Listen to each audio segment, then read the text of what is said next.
안녕하세요. 경기도의회 의정뉴스 정유원입니다.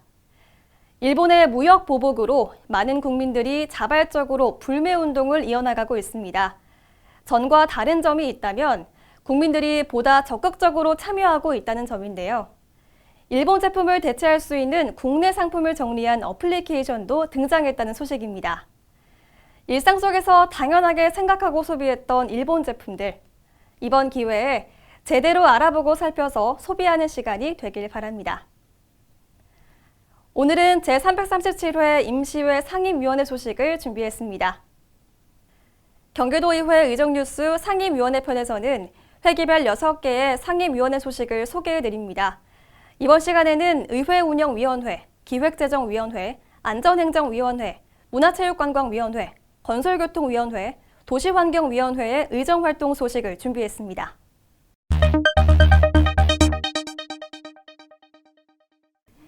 먼저 의회운영위원회 소식입니다. 의회운영위원회는 제338회 임시회 의사일정 협의회 건을 포함한 4개의 안건을 심의 의결했습니다.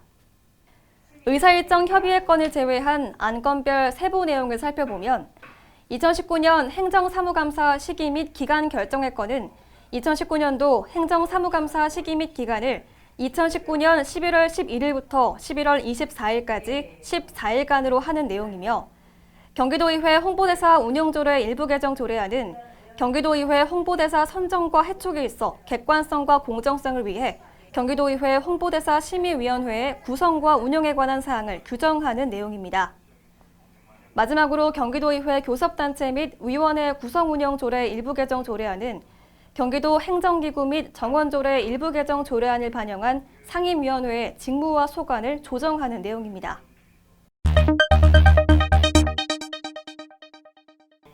다음은 기획재정위원회 소식입니다.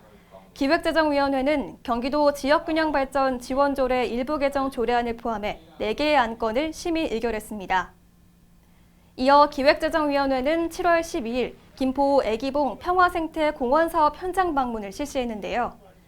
기획재정위는 공원 조성을 담당하고 있는 현장 사무소장을 통해 공원 조성 현황에 대해 보고받고 공사 중인 전망대와 전시관 부지를 둘러봤습니다. 또한 애기봉 평화생태공원 내에 설치되는 야외공연 예술장 부지를 찾아 공연 소음과 조명으로 인해 자연 생태계에 영향은 없는지 꼼꼼히 살피고 애기봉 평화생태공원이 자연 생태 및 통일교육의 장으로 활용될 수 있도록 사업 추진을 차질 없이 진행해 줄 것을 당부했습니다.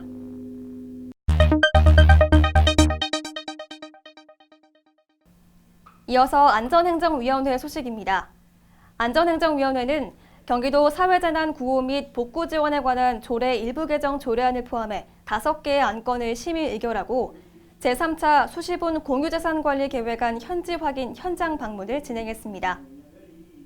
안전행정위원회는 7월 10일 2019년도 제3차 수시분 공유재산관리계획안의 심도 있는 심사를 위해 수원 이의 129 안전센터 이전 신축 대상지 등 3개소에 대한 현지 확인을 실시했는데요. 위원들은 이의 129 안전센터 이전 신축으로 주민에게 이전보다 양질의 소방서비스 제공이 가능할 것이라 기대하면서 반려동물 테마파크 조성 부지를 둘러보며 청소년의 생명 존중과 인성교육의 장으로 잘 활용될 수 있도록 추진에 만전을 기할 것을 주문했고 경기 북부 어린이박물관 등 공유재산 교환 부지를 살펴보며 사업 목적 달성에 적합한지 공유재산 관리 측면에서 적절한지 등을 살펴봤습니다.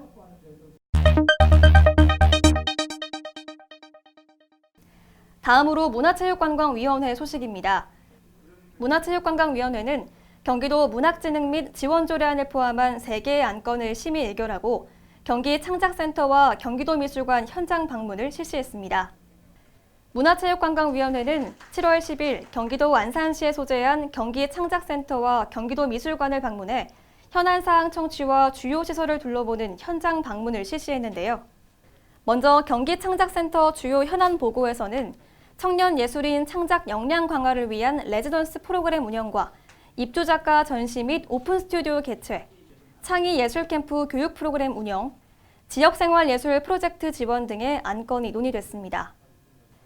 또한 창작 스튜디오 내 작가 입주 공간, 공동 작업실, 지역주민 생활문화센터 등의 시설을 둘러보며 입주작가와의 대담을 통해 현안과 애로사항 등을 청취하고 오후에는 경기도미술관을 방문해 2019년도 주요 현안 사업 청취와 작품 전시실 등을 둘러봤으며 도내 미술대전 작품 전시 방안 및 신진작가 판로 개척 지원, 출입구 시설 개선 공사를 위한 예산 확보 등을 주문했습니다.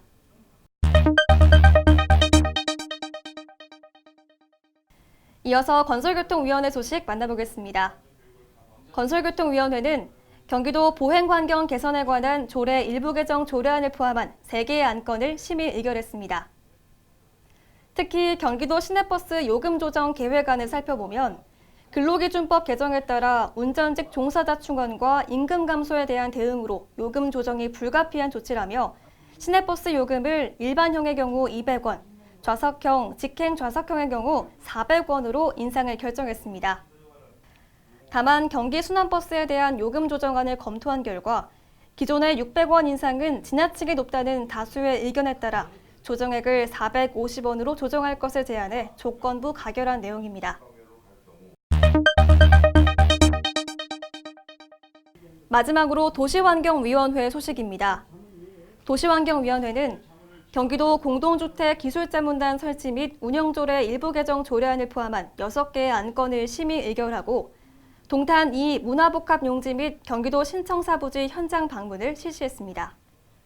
도시환경위원회는 7월 10일 오전 경기도 시공사 동탄 사업장을 찾아 주요 사업 추진 상황을 점검하고 동탄 2 현장을 둘러본 후 오후에는 경기도청사 신축부지 현장을 확인했습니다. 위원들은 동탄 사업장에서 업무 보고를 받고 경기도 시공사가 추진하는 사업들이 도민의 삶의 질 향상과 직결되는 만큼 꼼꼼하게 추진할 것을 당부하고 특히 최근까지 논란이 되었던 동탄 2 사업에 대해서는 동탄 지역의 문화 중심지로 거듭낼 수 있도록 철저하게 추진해 줄 것을 당부했습니다. 이어 경기도 신청사 건립사업 현장을 방문해 광교 신청사는 경기도를 상징하는 건물인 만큼 2020년 완공을 목표로 차질 없이 진행되도록 해야 할 것을 강조했습니다. 지금까지 제337회 임시회 의정뉴스 상임위원회 편이었습니다. 시청해주신 여러분 감사합니다.